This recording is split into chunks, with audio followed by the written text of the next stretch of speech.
अस्सलाम वालेकुम व्यूअर्स, मैं हूं Shanti Devi, advocate high court.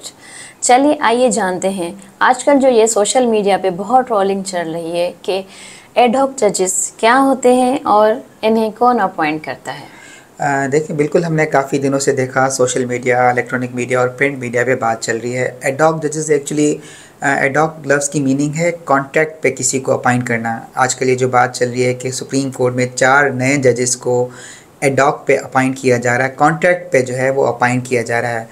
अब इनको कौन अपॉइंट करता है? ये हमारे चीफ जस्टिस जो हैं पाकिस्तान। अगर हम आर्टिकल 182 कॉन्स्टिट्यूशन ऑफ पाकिस्तान पढ़ते हैं तो वहाँ बताया गया कि chief justice with the consultation of judicial commission members and with the consent of president Pakistan जो है वो किसी को भी अपॉइंट कर सकते हैं एज अ सुप्रीम कोर्ट के जज।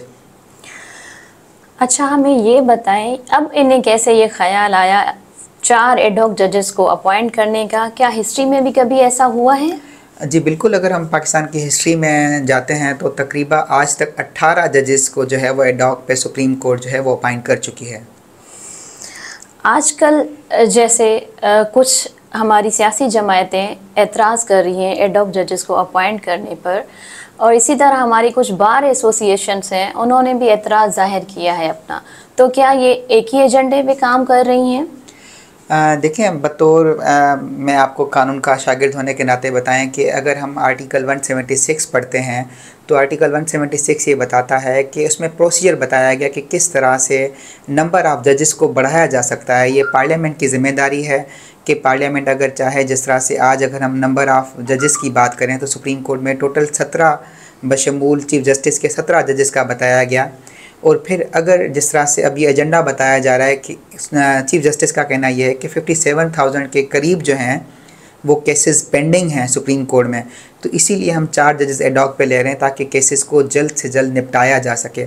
अब हमारी पार्लियामेंट के पास आर्टिकल 176 के तहत ये इख्तियार है कि वो अगर नंबर ऑफ़ जजेस बढ़ाना चाहें तो थ्रू पार्लियामेंट जो है वो नंबर ऑफ़ जजेस बढ़ाए जा सकते हैं। और फिर अगर हम बात करें आर्टिकल 177 की, जहां बताया गया कि कौन से लोग जो हैं वो हाई कोर्ट के सुप्रीम कोर्ट के जो हैं वो जज बन सकते हैं, जिसमें बताया गया ए में बताया गया कि हाई कोर्ट के वो जज जिनको तकरीबन 5 ईयर का बतौर हाई कोर्ट के जज एक्सपीरियंस हो। और फिर 177 आर्टिकल बी में बताया गया कि कोई भी वकील जो हाई कोर्ट का 15 साल से हाई कोर्ट के वकील रहे हों उनको भी जो है वो सुप्रीम कोर्ट का जज जो है वो अपॉइंट किया जा सकता है।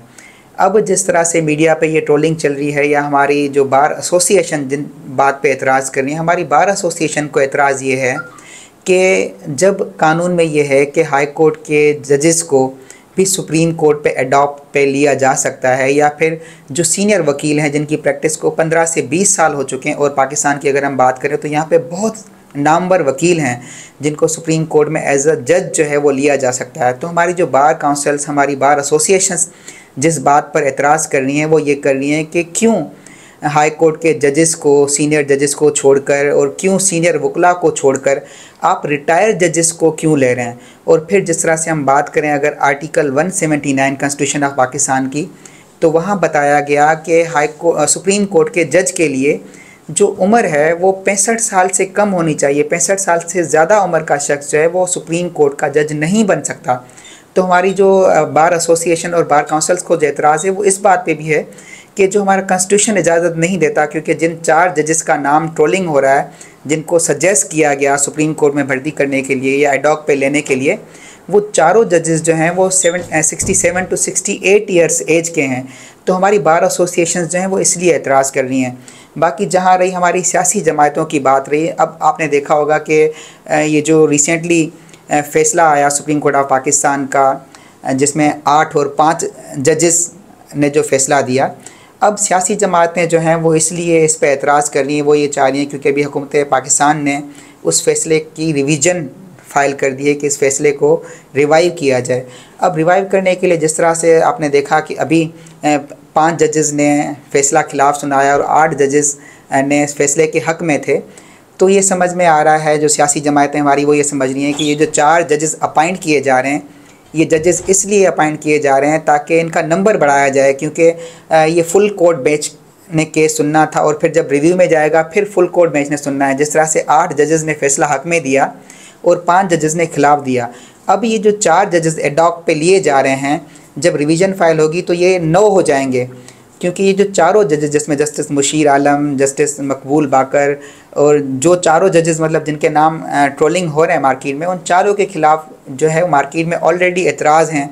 किनका जो बताया जा रहा है वो इस्टेब्लिशमेंट के फेवरेट हैं, किनका बताया जा रहा है कि ये चीफ जस्टिस साहब के फेवरेट हैं, मकबूल बाकर साहब के लिए बताया जा रहा है कि ये जरदारी साहब के फेवरेट हैं। तो इस तरह से चारों जजेस पे जो है, मुशीर आलम साहब पे भी एक एतराज़ काफ़ी दिनों से मीडिया पे चल रहा है कि इन्होंने जो शरीफ ख़ानदान के हक़ में कुछ फ़ैसले किए। तो इसीलिए जो हमारी सियासी जमायतें हैं वो ये समझ रही हैं कि इनको एक सोची समझी साजिश के तहत जो है वो लाया जा रहा है। और अब ये एडॉक जजेस जो 4 अपॉइंट होंगे, उसके बाद फिर बात चल रही है कि सुप्रीम कोर्ट के जो हमारे चीफ जस्टिस हैं काजी फ़ाइज़ ईसा, जो अभी 25 सितंबर में जो है 25 अक्टूबर को ये रिटायर हो रहे हैं, तो फिर कहा जा रहा है कि इनके लिए भी 3 साल का कोई ऐसा लॉ लाया जाएगा कि इनको 3 साल की एक्सटेंशन मिले। तो मैं समझ रहा हूँ कि हमारी जो सियासी जमातों का जो एतराज़ है वो अलग है, और हमारी जो बार काउंसिल और बार एसोसिएशंस हैं उनके एतराज़ात अलग हैं। Thank you sir. होप आप समझ गए होंगे कि हमारी बार एसोसिएशन को किस बात पे एतराज़ है और हमारी जो सियासी जमायतें हैं उनको किस बात पे। खुश रहें, खुशियाँ बांटें। अल्लाह हाफ़िज़।